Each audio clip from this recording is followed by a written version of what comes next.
Every single thing that you want is behind a system that someone else has used in order to create the success that you want. One thing you got to ask yourself is, do you really want this type of success? Do you really want this another person's type of success? I really think that in order to really understand where you want to go, it's like an understanding of yourself. You can use people as models of where exactly you want to go in terms of certain direction, but everyone's unique and everyone has a unique angle in terms of where they are and who they want to be and the type of like knowledge that they want to bring out into the world and the gifts that they want to bring out. If someone was able wanting to say that they want to do what I'm doing, I'd say just make sure that's something that you really want to do as opposed to something that you feel like you should be doing.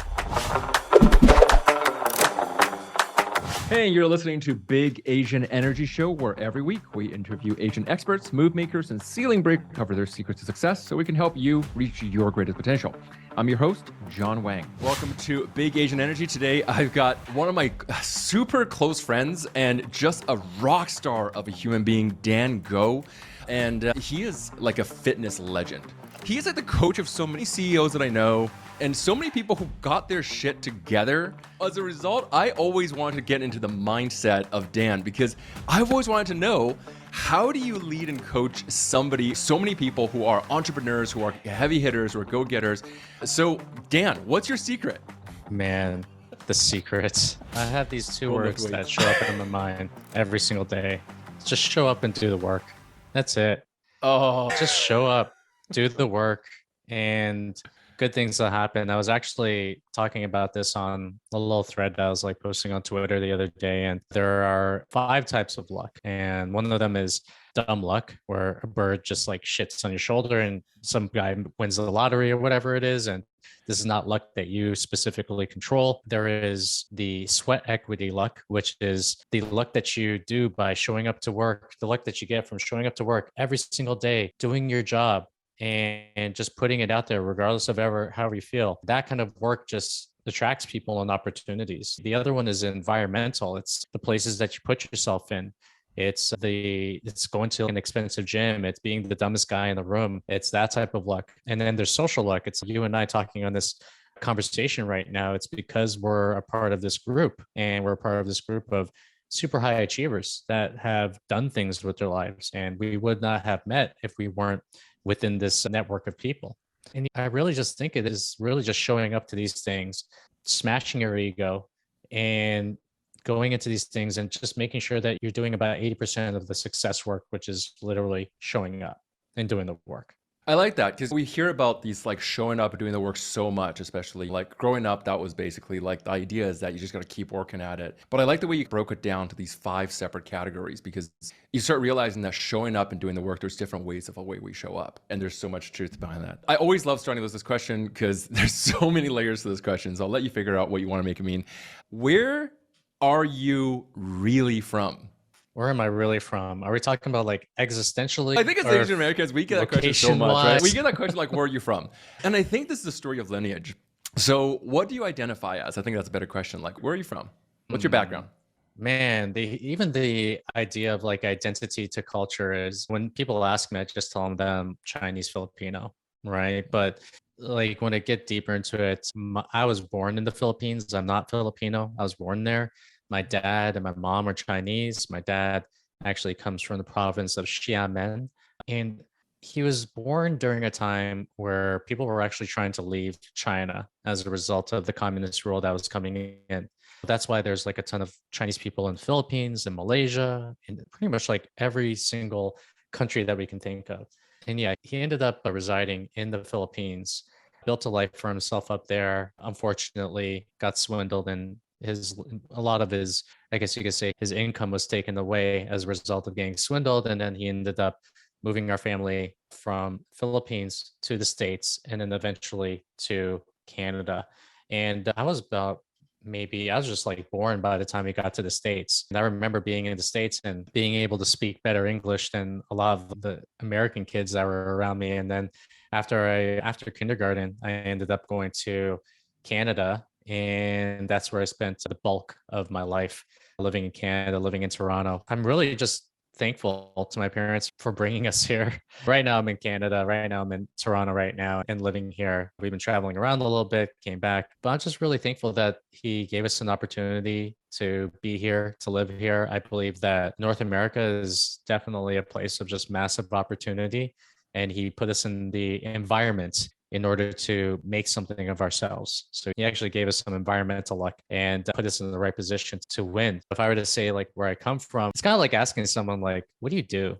And then so when someone asks you what you do, you're like, I don't know. I don't know. It's even hard for me to answer like that question. But people were to ask me, I say I'm actually from Canada. I'm from Toronto. Right. And I was born in the Philippines. That's probably what I would say. Let's just make it that much more complicated than Dan. What do you do? Almost made me spit out my water right there. So I'll give you the elevator speech. So I help high achieving entrepreneurs transform their bodies with ease and minimal stress. And the way in which I do this is I coach them specifically. I work with what I would consider to be like the best of the best New York Times bestselling authors, CEOs, founders. And I work with these guys because I love working with them. That's pretty much it. I love the type A personalities. I love guys who are mission based. And one of the things that just drives me is that if I can actually help this person, this high achiever, transform their body and get into their best shape, then what do we get as consumers? We get better products, we get better books, we get better everything as a result of them being at their best physically and mentally. So those of you guys who are listening and who are watching it on YouTube, Dan is like one of the fittest guys I know. Like not just, and I want to really clarify this because I almost had this thing. I almost wanted to say like one of the fittest Asian guys I know, but really just fittest guys ever I know. And I really want to point that out because have anybody said that to you before? Like you're the fittest Asian guy I know, like that addition of that. I'm tall. Some people will say, oh, you're the tallest Asian guy I know. Yeah. And I'm like, dude, I'm just a tall guy. Yeah. I was actually doing a podcast interview with one of my friends and then he messaged me right before our podcast is, are you ready to do the podcast of the most handsome Asian men in the world? And I messaged him back and I was just like, I'm ready to do the podcast of the most handsome men in the world, regardless of the Asian bit that we put in there. Yeah. So I don't know. I wouldn't consider myself to be the fittest guy ever. There are definitely a lot of guys out there that are fitter than me. I try my best, obviously. And the whole connotation with the whole Asian thing is like something that we feel like we have to interject in there as if it's like this certain subset of subculture that we have to conform to boost up, I guess you could say, our perceived standing. But no, like my whole I don't know. I don't want to turn this into a culture conversation, but my whole thing when I was growing up is I literally want to keep the really awesome roots of my culture and yet forget about it all at the same time. And I do believe that when I was on the come up, certain Asian mindsets and Asian mentalities would be like, oh, you're going to be like the Bruce Lee of the fitness industry or whatever. I would put myself in like that box a little bit. And then now I'm just like, nah, I'm going to be the best Dan Go there is out there, regardless of culture, regardless of color, I guess you could say. But I appreciate the compliment. Fittest Asian guy. But even when it comes to Asian guys, I'm pretty sure there's a lot more fitter Asian guys than me, for sure. I'm not sold on that, but I definitely know that there's no other guy I know who has a haircut quite as good looking as yours. That's for sure. Thank you. I appreciate it. And this is something that's come up, right? Because like I've been hitting the gym, I've been lifting weights, inspired partly by you actually for the last few years. And I'm really proud of my own growth. I remember one of the first days that I've ever hired a trainer. This was years back. Like I was in university and I worked with a trainer at the time. And she did a whole like breakdown, like a study, like all the measurements. And one of the things that she brought up was at the very end, I was like, oh, I want what? She was like, what are your goals? And I'm like, I want to look like Thor. That's my goal. I want to look like Thor. She kind of paused and she looked at me. And in, I think, the softest, gentlest way I think that she could really muster, she is, you're Asian and genetics sometimes play a role. So I want you to have realistic expectations. And she was genuinely trying to be nice. I didn't call her out on it because I could tell that intentionally she was trying to really be nice. She wanted me to set realistic expectations. But as a result, I've always had this belief in the back of my head. It's true. I don't see a lot of super fit Asian guys. I don't see a lot of, yes, you definitely see some. There's a lot of guys on Instagram. There's definitely, if you go to the gym, there's definitely tons of Asian guys and we see rock stars like Simu Liu. But I really wanted to ask this question. Is there a difference? Is this something that is bigger than what, is it genetics? Does it play a role or is this just something that we've been taught? Genetics always plays a part into the ability of one's self to build a physique that they feel that they want to aim for. So genetics always plays a part. But to a certain degree, like when I think back to myself, it's just like belief and the way that you think and the things that you believe are possible for you, they play a massive part into creating either the business that you can create or the body that you want to create or the life that you want to create. Your thoughts and the beliefs that you have or the beliefs that have been programmed into you either by yourself or by other people, they are going to play a massive part in whether or not thinking that you can actually reach this certain type of pinnacle for yourself. Far be it from me to say, when you said Thor, I'm just like, okay, it's like a bunch of D ball, a bunch of Annaball, and we're there. Yeah, it's such a joke in the fitness industry, but about 90% of us, 95% of us know that Thor has been on some juicy supplements in his day. And yeah, if an Juicy Asian, supplements, you mean steroids, right? Just to be clear, because yes, okay, yeah, all right. yeah. And the thing is that if another Asian dude took those particular types of anabolics, would they be able to create the same physique with having the same work ethic? I'm pretty sure they would get pretty damn close, if not there. Yes, but yeah, it's never an either or thing. It's always like a both. I guess you could say it's like it keeps other cultures and their belief systems around it, like how Asians should look, and it also keeps Asians in believing about how they should look and what they should be doing. Yeah, So totally. I'm probably like one of the worst examples of, I would say, a traditional Asian, because I'm not going to say I'm the worst at math. Like, I'm actually pretty damn good at math. I wouldn't be able to be great at business if I wasn't good at math, but I failed grade 11 math like twice. I never got anywhere past grade 10, like a grade 10 math, I guess you could say, contemporary level. Like, I never got past that. And all Asians are supposed to be great at math and science. And I don't know, man. I don't necessarily think I'm like the prime Asian cliche example that a lot of people would actually hold in their minds in regards to what they feel like the classic Asian should be. Again, that's only because I grew up very differently and I grew up around multiple cultures. And I've had friends who have been of multiple cultures. I've hung around people who haven't necessarily been of the Asian stereotype. I've hung around very different people. And then all of that has amalgamated into me believing different things as I grow up. Yeah, I don't know if I'm the model Asian. That's But exactly yeah, perfect, because I think so many of us are done with the idea of that model Asian, that yeah, model, the stereotypes. And a couple of things you brought up that, funny enough, like not being the model Asian, like you talked about failing grade 11 math. I yeah, sucked at math when I was twice. but yet Yeah, here we are, two entrepreneurs, right? Like you and I have built like very successful businesses and have been for a number of years. So clearly that wasn't an issue. And you brought up this great word, which is that mindset, right? Because it's true. Growing up, I grew up around people who are like, Asians are smart. We're seen as like the smart, nerdy kids. We're not the ones who are in the gym, who are like lifting weights, coming out, being the most athletic kids in school, but we're the ones winning like mathlete competitions. Not to say I was a theater kid. So for you, was that mindset because you grew up around more multicultural people? Did you had to go through your own shift in mindset, in recalibrating what's possible for you? it's actually very interesting. The more you're just bringing me back to the way I grew up. So Back in back in the day, as Jocko Willink would say. And I grew up in public school around mainly Caucasian people, around a lot of cultures. When I got to high school, it was again around Caucasian people until I got to grade 11. And then I got exposed to hanging around people of my own color, people, Asian people. And we had a little bit of a crew going on there. And then fast forward past, say, college, getting into kind of like our 20s, actually getting into my 30s. Actually, that's when I met you and one of those first trips to Whistler with the people that we're associated with right now, our club, essentially. And Our super I, cool entrepreneur club. yeah, and I found myself, especially when I was hanging around primarily Asian people, it was amazing because there's this level of comfort and there's like this level of like camaraderie. It just felt comfortable. And then I felt at some point in time that it was a little bit too comfortable and I need to break away from that.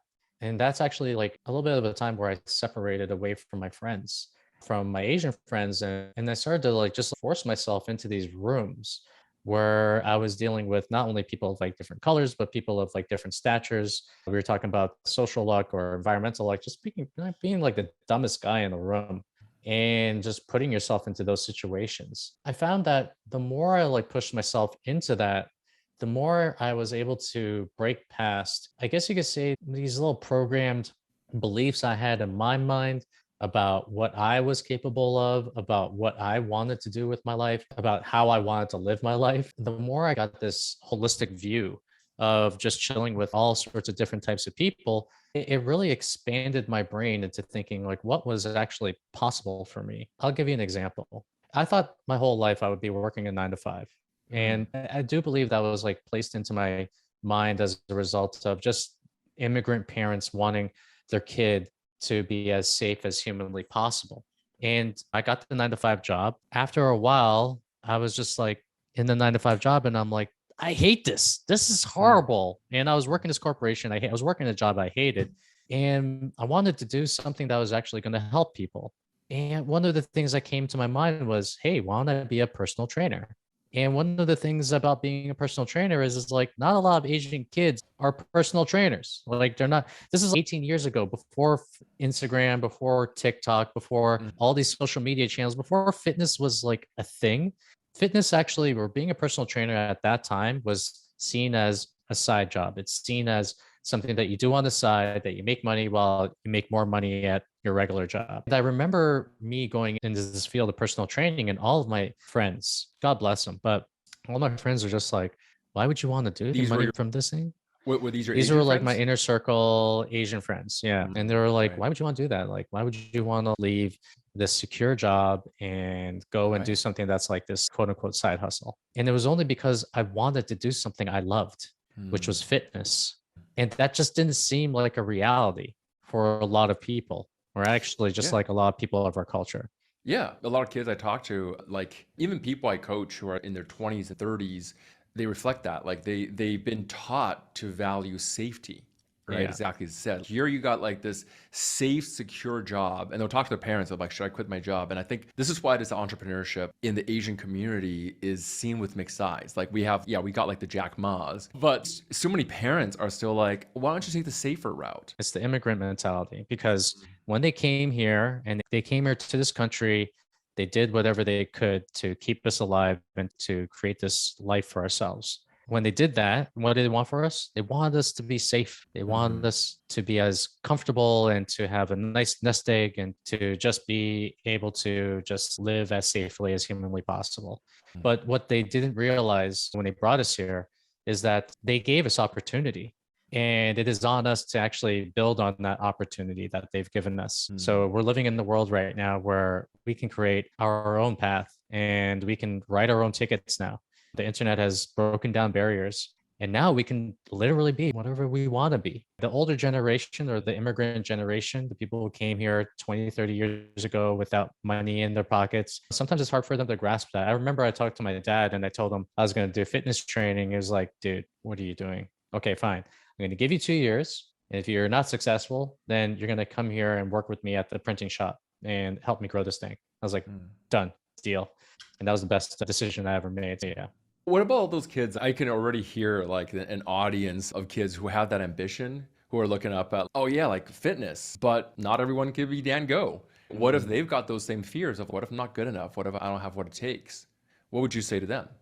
Oh man. I remember I was coaching a fellow Asian kid, I guess you could say, in business. Long story short, we helped him get up to 6 figures in income, created a life for himself. He's doing what he loves, which is like fitness right now. And I remember that we had this conversation. We taught him the system. And actually, here's the thing: it's every single thing that you want is behind the system. Every single thing that you want is behind a system that someone else has used in order to create the success that you want. One thing you got to ask yourself is, do you really want this type of success? Do you really want this another person's type of success? I really think that in order to really understand where you want to go, it's like an understanding of yourself. You can use people as models of where exactly you want to go in terms of certain direction, but everyone's unique and everyone has a unique angle in terms of where they are and who they want to be and the type of like knowledge that they want to bring out into the world and the gifts that they want to bring out.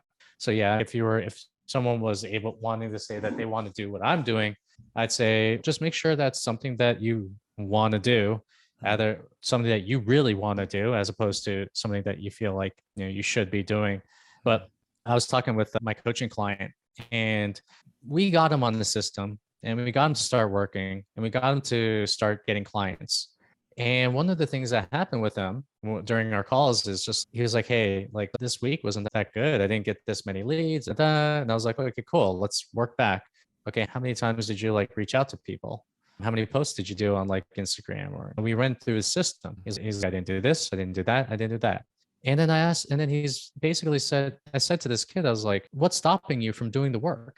And we had to ask him, "What's stopping you from doing the work?" And we had to dig on this, literally dig, because if you don't dig into this, you don't get into the reasons why people stop themselves, especially when things are working.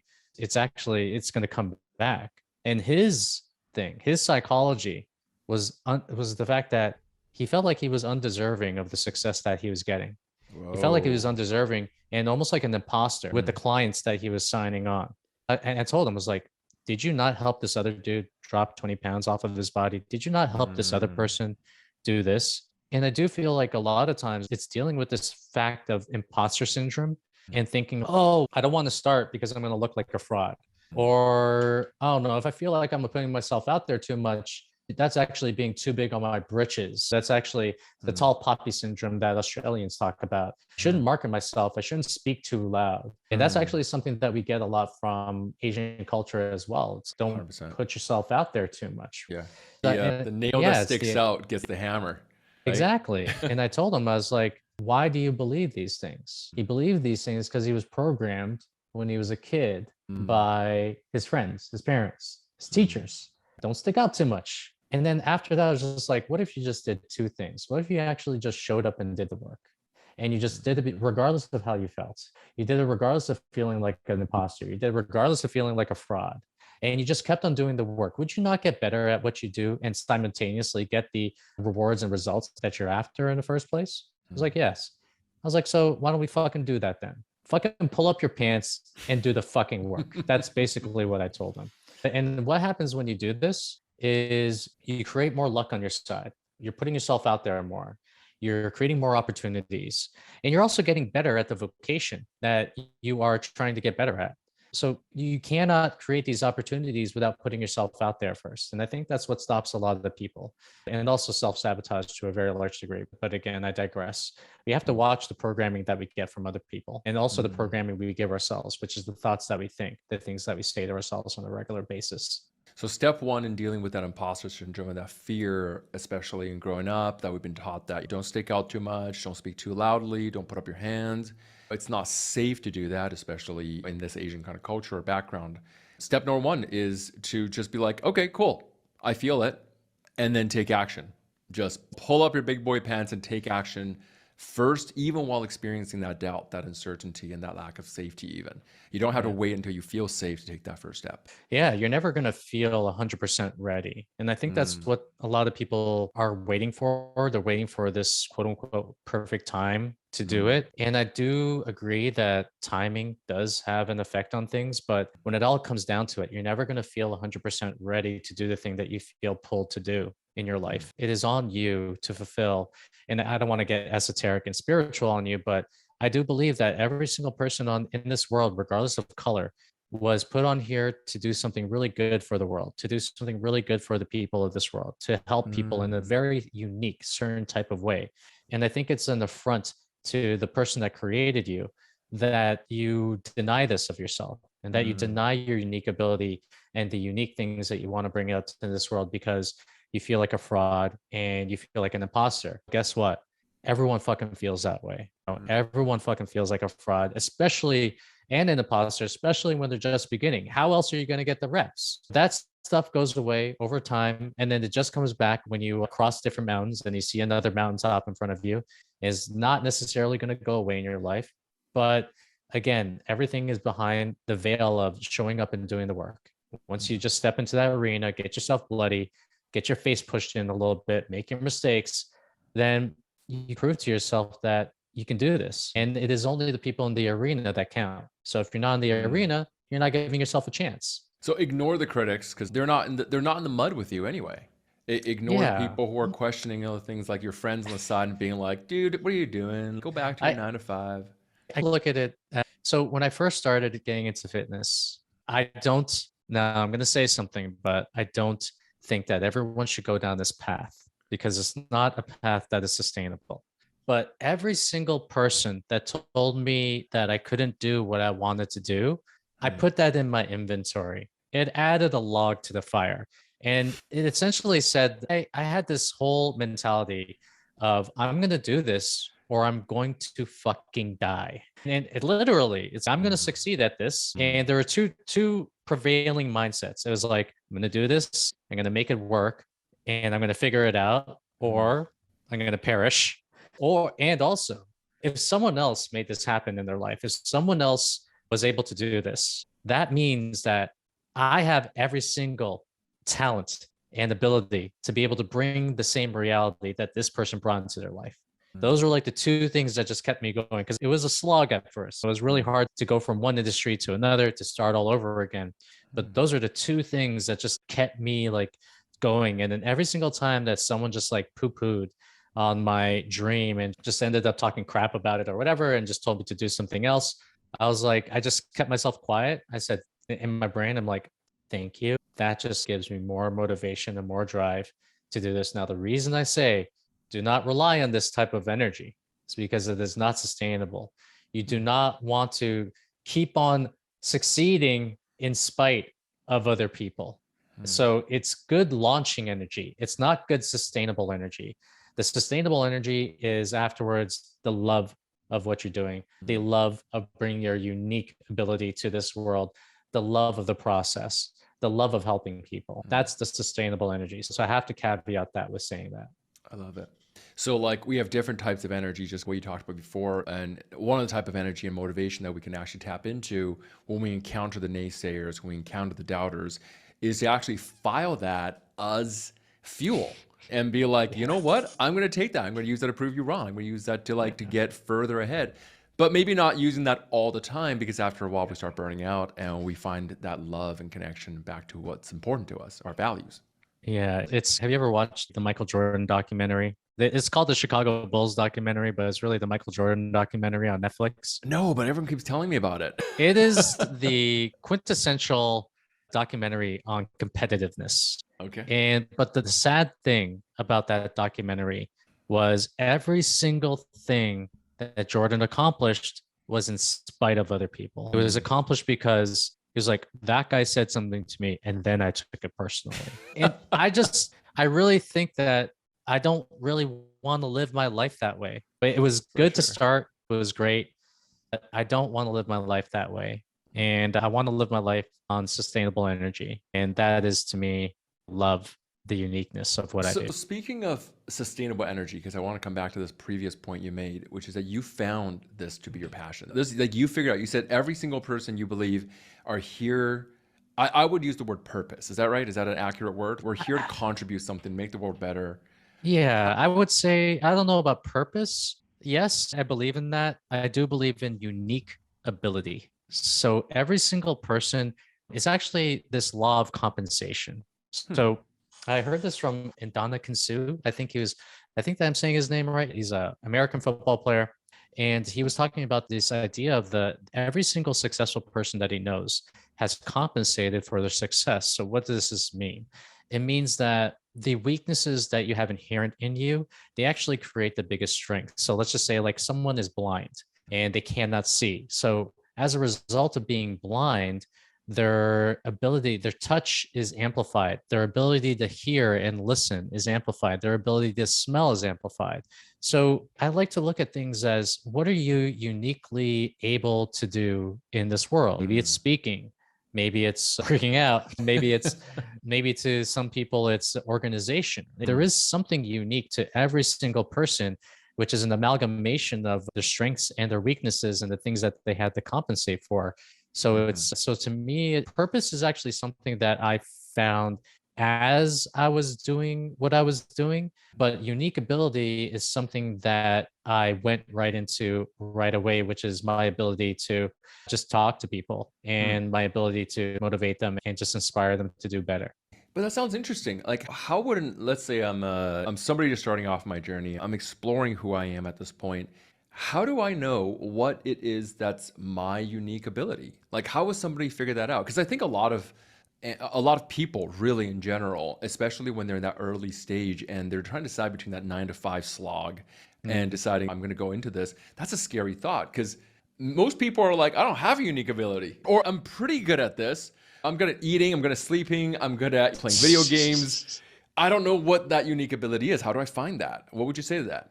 I like to think about it as putting your hands into as many cookie jars as possible. And you cannot find your unique ability over the course of, let's just even say, like a year when you start searching for it. You find your unique ability over the course of possibly decades. And the way I look at unique ability is also like looking back at what your favorite subjects were at school, Mm. at what your favorite jobs were when you were growing up, and what are the things that gave you joy? Maybe you weren't like the best at it, but what are the things that you just enjoyed doing? One of the things I loved doing was when I was in school is physical education. I loved phys ed class. I hated all the other classes, but I loved phys ed class. I loved just probably because I had a really good phys ed teacher back then, but I just loved phys ed class. I loved playing sports and all that kind of stuff. In regards to my jobs, I just did nothing but customer service jobs.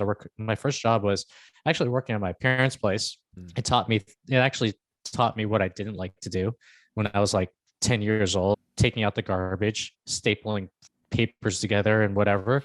Second job after that, or real job, first real job would be like McDonald's. I worked customer service there. I was talking to Mm. people. That was fun. And I was like being front facing and actually talking to people was something that I found as like this common thread throughout my entire like work career. Things like they're just like odd jobs that I would just go into and be attracted to. So that in itself is you do all these like things as you're growing up. You see exactly what the things that you liked when you were going to school with. That kind of Mhm. gives you this actually just like compass point of maybe what you enjoy doing. Got And it. then you find it by just trying out different things. You're not going to find the person that you want to marry by Mm. dating one person. You find them by meeting so many different people, Mm. and you find out, okay, I like this about this person, I don't like that, I like this about this person. And then Yeah, you go through so many of these kind of stages. Eventually over time it just hits you like a ton of bricks. You're like, totally. this is the thing.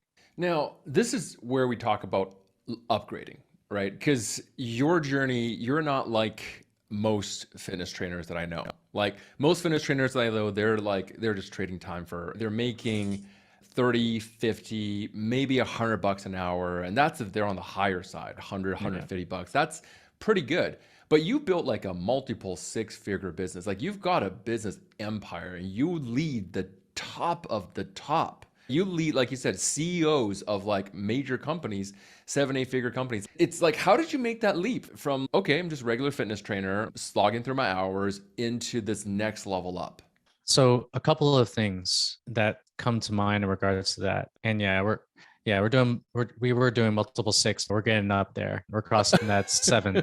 Yeah. Yeah. So one of the things that comes to mind first is it's just the constant of setting up goals. When I hit one pinnacle and one milestone, it just set a bigger goal afterwards. And I just set a bigger one and bigger one. And here's the thing, I think everything comes in stages. So I don't think I did this purposely. When I was a personal trainer, I was a personal trainer for about 2 years. Then I became an in-home personal trainer. And Mhm. then I owned my own gym. That was done Mhm. for about 11 years. I sold the gym. And then I ended up going into what I would call the online sphere, which is what I'm doing right now, helping entrepreneurs, helping founders, also putting myself out there on social media and doing so from a very confident base because I have this foundation of knowledge that I've acquired. And for me, it's just like a little bit of an ascension model, a little bit. It's like after one, you go to the next, you go to the next, and you just Mhm. keep on. It's like that thing that we said. It's like you're never going to be 100% ready to do these things. So you just got to know when the right time is to exit and when the right time is for you to enter. And that's part of it. It's just constantly seeking growth and never letting yourself get stagnant at one level. And the other thing that comes to mind also is, man, if I just set bigger goals and because the thing is that we're only limited by what our minds believe we can achieve. And every single goal that I've ever set for myself, I've achieved. And then that to me is somewhat of a, it's actually good and it's actually bad. It means one, I was dedicated as to achieving that goal and we hit it. That's amazing. Number two, did we set it too low? If everything is just a conceptualize, if I think, let's just say like we're talking about money, so to speak. So if I'm Yeah. talking about money, to me is energy. Mm, And why do I set these goals or these goals that I feel are realist or that are realistic is mm, because again, the way I've been programmed of mm, thinking, okay, this is the nth amount. And then once you cross six figures and get to seven, then you're like, okay, like seven's the next one. But then the thing is that you have to realize that we are only confined by the level of our thinking and the mm, level of what we believe is possible for ourselves. Going into this next phase of my life right now, I'm thinking massive. I'm thinking mm, incredibly big. And then that alone changes the way in which I see my business, changes the way in which I operate in my business. It changes like the opportunities I look for. So for me, if I were to say anything, it's one, yes, ascend yourself, get that level of foundation where you can feel really confident about talking about what you want to talk about or whatever it is that you want to do, but set massive, big ass, hairy goals and then mm. set plans to achieve them, to make them realistic. And then that to me is the core concept right there. I want to interject here because I want to point. Do you mind if I tell people? I don't know. Maybe you've updated your rates because every time I meet Yeah. you, I feel like you keep scaling up. The last I heard, Dan charges $50,000 to train. Are you still at that rate? Have you gone to 100 or 150? Right? Where are you at now? We're at 60K to train with me, to coach with me. So like let's And just we have a team. so I want to clarify here again, just for the guys. You are a fitness trainer. You charge $60,000 to train one person, and To this coach is them online. Yeah. to train one person online. And how long is that for? What are they getting for that 60K? They're getting like a year up front A and year. what they're getting to me Yeah. is what they're getting from me is the culmination of 18 years of experience. Basically 18 years of experience encapsulated in 1 year.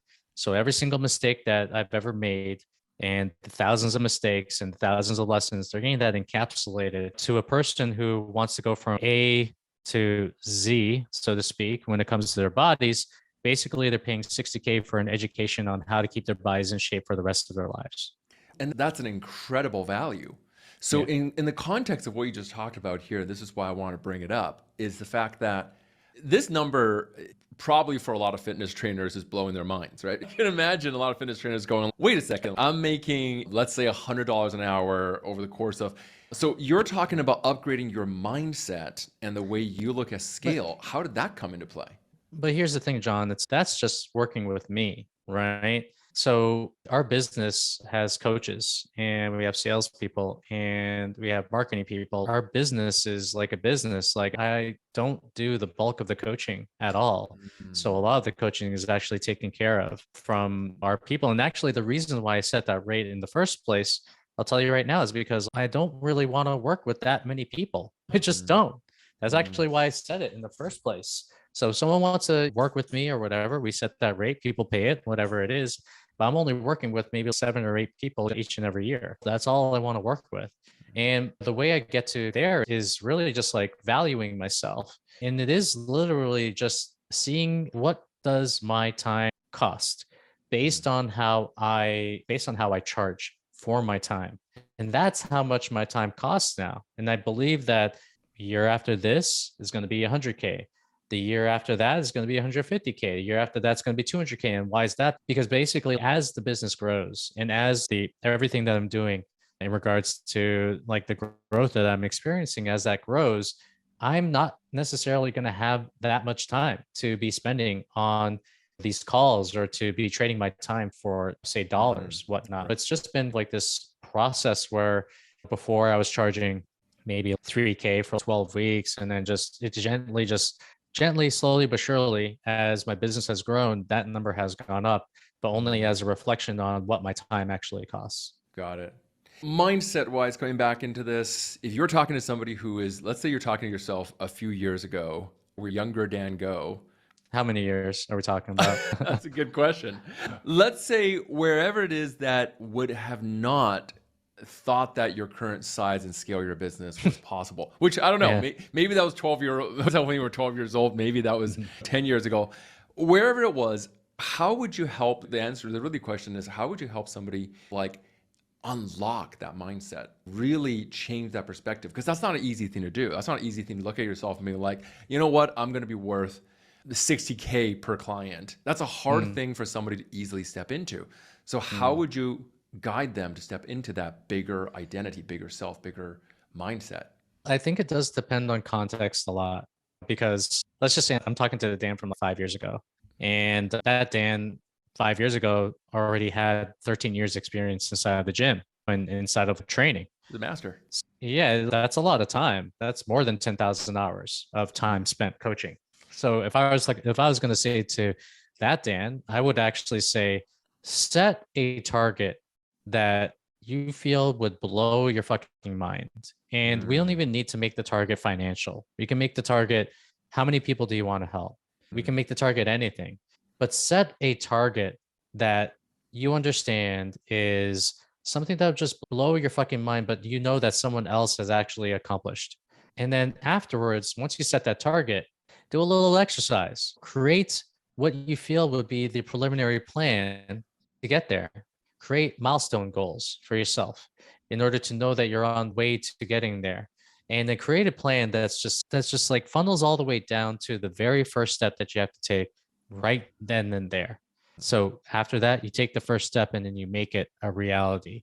And one of the things that I would say to that person is, regardless of whatever success that you have, show up and just do the work. This actually reminds me of that. So I would say like my biggest amount of growth actually came when COVID was here. So when COVID hit, the government locked things down and I was locked down in my house. I had my baby daughter on the way and I was just like, what am I going to do?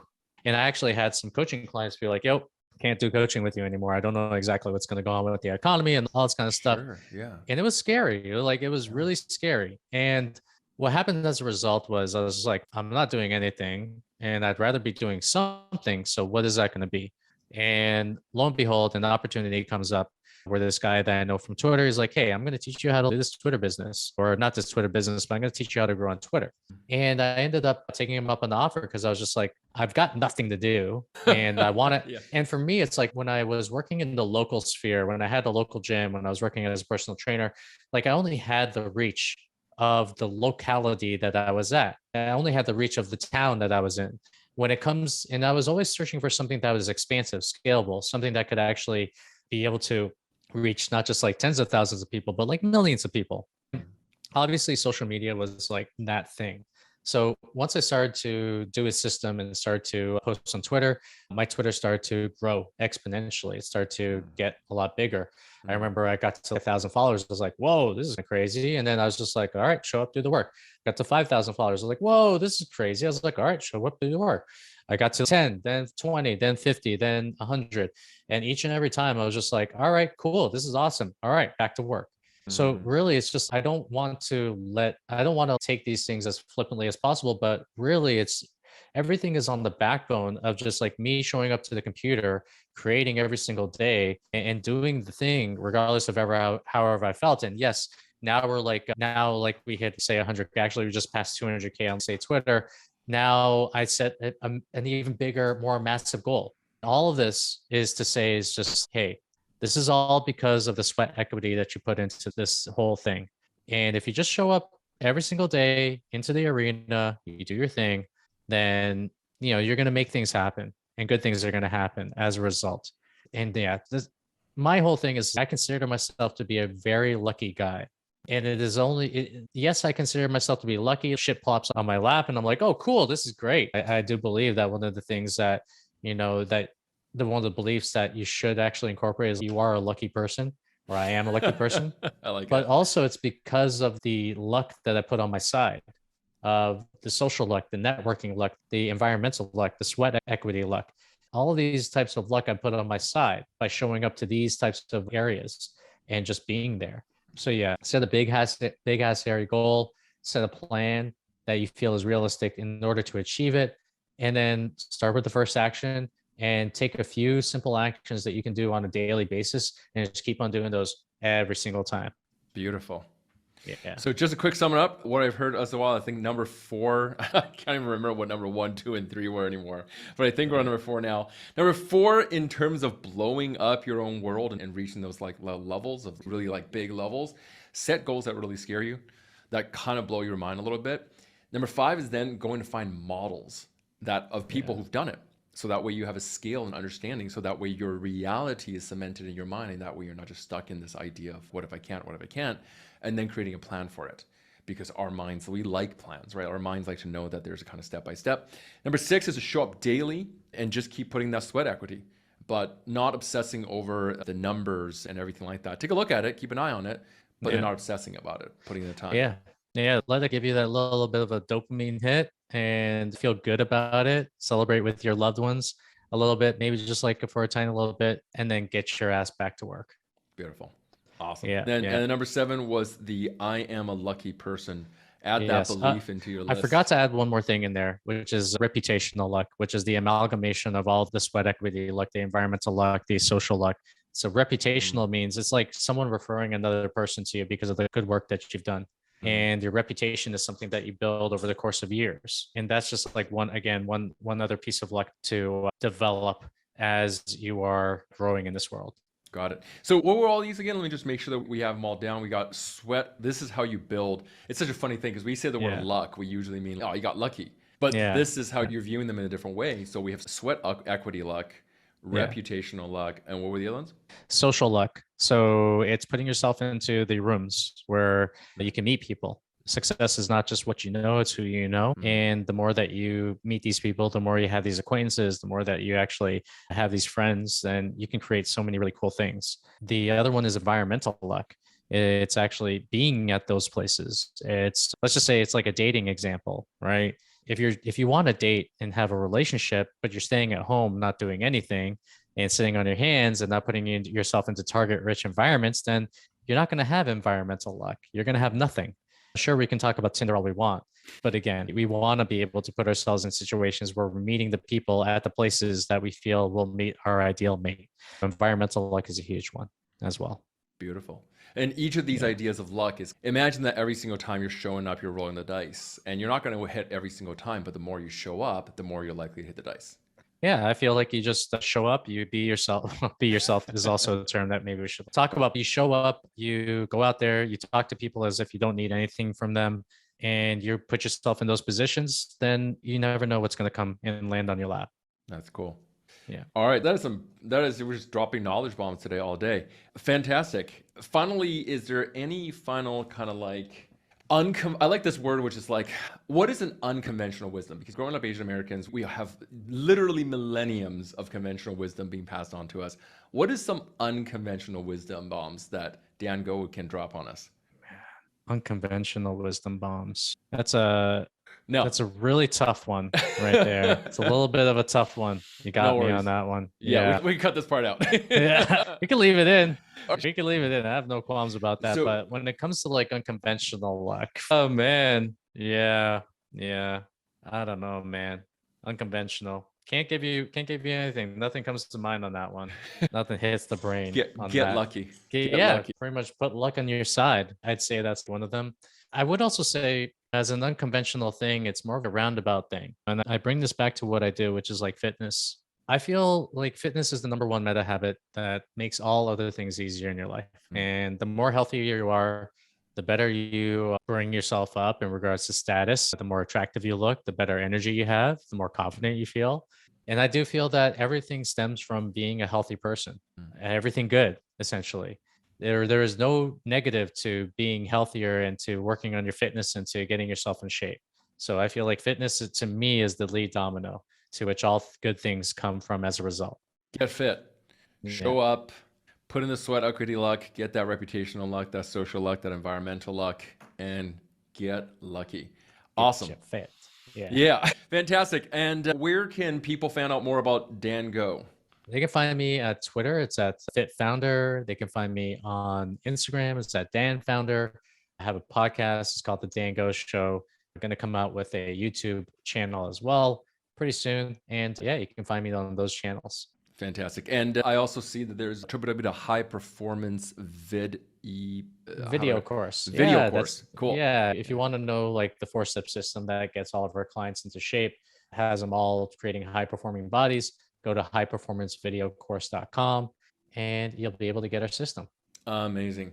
Yeah. Thank you very much, Dan, for all of your time and your wisdom bombs here today. Thanks, Dan, brother. go everyone. It's yeah, absolutely. Go check him out. You're going to get fit, probably get way more money in your life and feel better doing it. Thanks very much, Dan. Have a good one. Nope. Cut. All righty. Yeah. That was good. That was good. Yeah, man. All right. Okay. You gotta run.